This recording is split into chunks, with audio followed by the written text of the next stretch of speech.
নমস্কাৰ, মই পলাশ। আপোনালোকে চাইছে পলাশ আছাম। সকলোৱে কমেণ্ট কৰি আছিলে যে আছাম পুলিচৰ কুকমেনৰ এডমিট কেতিয়া দিব আৰু কোনটো মাহত ইয়াৰ TPT অনুষ্ঠিত হ'ব আৰু ক'ত হ'ব।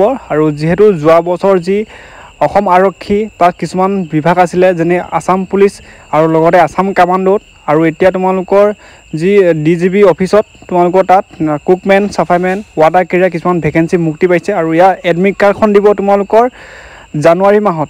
আৰু মই কিয় কৈছোঁ জানুৱাৰী মাহত, 2025 তোমালোকৰ ইণ্টাৰভিউ হোৱা বহুত চান্স আছে, কাৰণ এতিয়া অক্টোবৰ আৰু নৱেম্বৰ মাহত অসম পুলিচ ABUB APR যিবিলাক এডমিট কাৰ্ড ডাউনলোড তেওঁলোকৰ ফিজিকেল ষ্টেণ্ডাৰ্ড টেষ্ট হ'ব। আৰু ফিজিকেল ষ্টেণ্ডাৰ্ড টেষ্ট অক্টোবৰ আৰু নৱেম্বৰ মাহত হ'ব।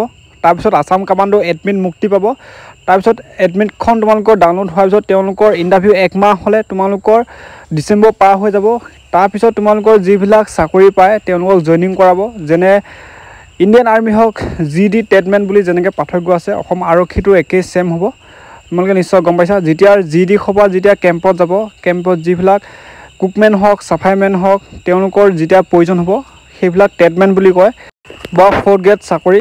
তোমালোকৰ ডাইৰেক্ট খালী এটা মুখে মুখে অৰেল ভাইভা হ'ব। যিসকলে কুকত এপ্লাই কৰিছে তেওঁলোকৰ ৰন্ধা বঢ়া বিষয়ে সুধিব, আৰু যোনসকলে চাফাই কৰ্মচাৰীক সুধিছে তেওঁলোকৰ ঝাৰু, চাবোন আৰু যিবিলাক চাফাই তাৰ বিষয়ে সুধিব। আৰু যোনবিলাকে ৱাটাৰ কেৰিয়াৰ সেই তোমালোকৰ যিবিলাক সহায় সেইবিলাকে সুধিব। আৰু অৰেল ভাইভা যেনেকৈ হয় তেনেকৈ সুধিব। তোমালোকে চিন্তা কৰিব নালাগে, তোমালোকৰ এটা সৰু মেডিকেল টেষ্ট হ'ব।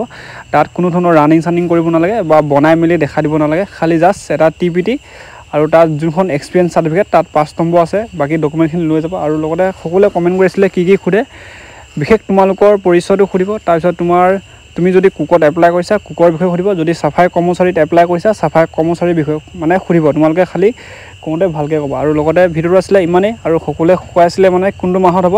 সোনকালে হ'লে তোমালোকৰ জানুৱাৰী মাহতে হ'ব, আৰু যদি দেৰি হয় জানুৱাৰীৰ পিছত হ'ব, কাৰণ যিবিলাক GD তেওঁলোকে জইনিং কৰাৰ পিছতহে তোমালোকৰ ট্ৰেডমেনৰ প্ৰয়োজন হয়। সেয়েহে কৈছোঁ, অসম আৰক্ষী ট্ৰেডমেন বুলি ক'লে 4th গ্ৰেড তোমালোকে বিন্দাছ অৰেল যেনেকৈ দিয়ে সেনেকৈ দিলেই হ'ল। আৰু যিহেতু তাত একো ধৰণৰ ফিজিকেল নাই, বাৰে কৈছোঁ ফিজিকেল টেষ্ট নাই, চাকৰি পাবলৈ বহুত সহজ হৈ আছে। খালী এক্সপিৰিয়েঞ্চ যিখিনি তোমালোকৰ এক্সপিৰিয়েঞ্চ আছে ভালকৈ ক'ব লাগিব, সেইটোৱে তোমালোকৰ। আজি ভিডিঅ'টো ইমানেই। যদি ভিডিঅ'টো চাই ভাল লাগিলে এটা লাইক কৰিবা, যদি চেনেলটো প্ৰথম চাইছা ছাবস্ক্ৰাইব কৰি দিবা। আকৌ ইয়াৰ ইণ্টাৰভিউ ক'ত হয় বুলি সুধি আছিলে, আৰু যি যোৱাৰ বছৰ আছিলে তাত গুৱাহাটী কাহিলীপাৰা 4th ABBN হৈছিলে, আৰু কিছুমান ডিষ্ট্ৰিক্টৰ কিছুমান ঠাই চেণ্টাৰ আছিলে। আৰু মই তোমালোকৰ যি গুৱাহাটী কাহিলীপাৰা 4th ABBN তাতহে হৈছিলে। তোমালোকৰ এটা চেণ্টাৰ তাত পৰিছে, আৰু ক'ৰ চেণ্টাৰ অসমৰ যিহেতু চবফালে চেণ্টাৰ আছে তোমালোকৰ তাতে পৰিব।